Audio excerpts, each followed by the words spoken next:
വിശുദ്ധ കുരിശിൻ്റെ ഇടയാളത്താൽ ഞങ്ങളുടെ ശത്രുക്കളിൽ നിന്ന് ഞങ്ങളെ രക്ഷിക്കണമേ. ഞങ്ങളുടെ തമ്പുരാനെ, പിതാവിൻ്റെയും പുത്രൻ്റെയും പരിശുദ്ധാത്മാവിൻ്റെയും നാമത്തിൽ ആമേൻ. നാം കർത്താവിനെതിരെ പാപം ചെയ്ത് അവിടുത്തെ മാർഗത്തിൽ നിന്നും വ്യതിചലിക്കുമ്പോൾ അവിടുത്തെ കോപം ജ്വലിക്കുമെന്ന് താക്കീത് നൽകുന്ന വേദഭാഗമാണ് യേശയ്യാ 42-ാം അധ്യായം 13-15 തിരുവചനങ്ങൾ. കർത്താവ് വീരപുരുഷനെപ്പോലെ മുന്നേറുകയും യോദ്ധാവിനെപ്പോലെ കോപം ജ്വലിപ്പിക്കുകയും ചെയ്യുന്നു. അവിടുന്ന് പോർവിളി മുഴക്കുകയും ശത്രുക്കൾക്കെതിരെ ശക്തി പ്രകടിപ്പിക്കുകയും ചെയ്യുന്നു.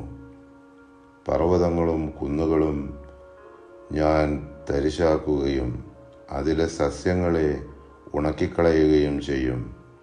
നദികളെ ദ്വീപുകളാക്കുകയും തടാകങ്ങൾ വറ്റിക്കുകയും ചെയ്യും. നമ്മുടെ പാപാവസ്ഥകളാൽ ഉണ്ടായിക്കൊണ്ടിരിക്കുന്ന ദൈവകോപം ശമിപ്പിക്കുന്നതിന് നമ്മുടെ കർത്താവിൻ്റെ പാടുപീടുകളെക്കുറിച്ച് ധ്യാനിച്ചപേക്ഷിക്കാം.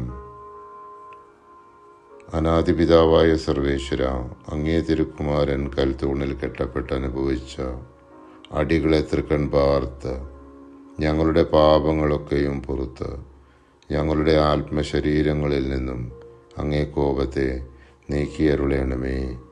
ആമേൻ.